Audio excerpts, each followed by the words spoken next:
Dear students, आज हम पढ़ेंगे a photograph poem by Shirley Toulson. 11th class की बुक हॉर्नबिल की ये पोएम है। शिरली टॉलसन कहती है कि कार्डबोर्ड जो उसके घर में है उस पे एक फोटो है, तो उस फोटो से वो क्या देखती है कि 3 कजिन सिस्टर्स वो बीच पे चले गए फॉर पैडलिंग।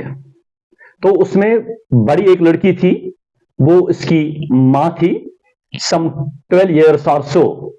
तो वो जो 2 छोटी लड़कियां उससे थी, वो उसका हाथ पकड़े हुई थी बीच पे। तो वहां क्यों हाथ पकड़ी हुई थी? ताकि वो पानी में गिर न जाए।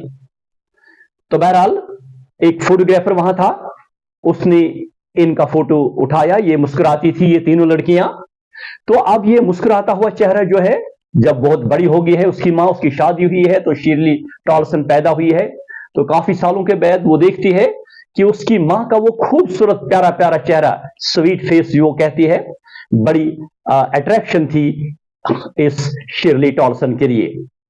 लेकिन चूंकि वो वक्त अब गुजर चुका है, तो तब्दीली उसकी जिस्म में आ गई है, फिजिकल अपीयरेंस में, लेकिन समंदर में बहुत कम चेंज आ गई है। ये तो नेचुरल फैक्ट है। इन तीनों लड़कियों के जो पैर थे वो पानी में थे।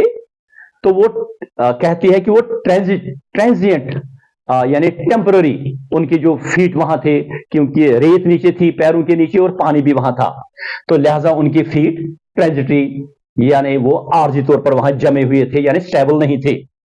तो बहरहाल अब 20 या 30 सालों के बाद शिरली टॉलसन उन 2 कजिन सिस्टर्स को कहती है, उनका नाम लेते, एक्चुअल वो नाम उनका नहीं है लेकिन ऐसे लेती है कि बेटी एंड डॉली। सी देखो ना, उन्होंने, घर वालों ने हमें कैसे अजीब कपड़े पहनाए थे उस दिन जब हम वहां बीच पे गए थे।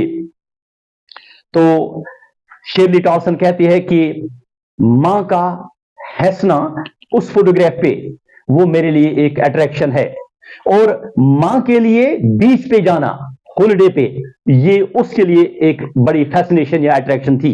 लेकिन अब दोनों चीजें वो तो खत्म हुई है, अब बर्दाश्त करना पड़ता है। They have to come to terms with the loss, जो ये नुकसान हुआ है।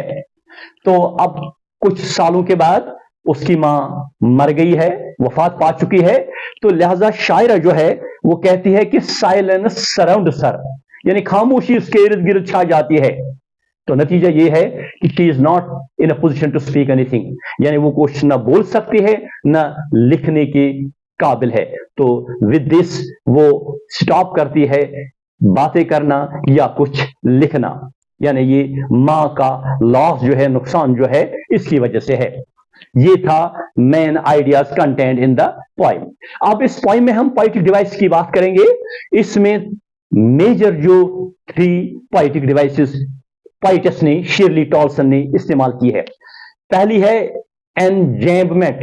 एनजैम्बमेंट का मतलब है कि जब 2 सेंटेंसेस में, यानी वर्स जो होता है, 2 लाइन्स में कोई पाज नहीं होगा, यानी they will continue without any full stop, any comma या एनी पंक्चुएशन मार्क। यहां पहली 2 लाइन्स है, the cardboard shows me how it was, पहली लाइन।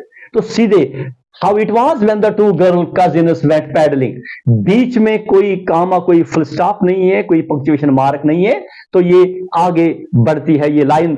तो हम कहेंगे इसमें एनजैम्बमेंट इस्तेमाल हुआ है, यानी when the line, first line और second line proceeds on to the next line without using any punctuation mark, without any pause, तो उसको एनजैम्बमेंट कहते हैं। एनजैम्बमेंट के बाद दूसरी जो पोएटिक डिवाइस शिरली टॉलसन ने इस्तेमाल की है वो है एलिट्रेशन। एलिट्रेशन का मतलब है repetition of consonant sound in the beginning, या जब इनिशियल में कुछ वर्ड्स के होंगी।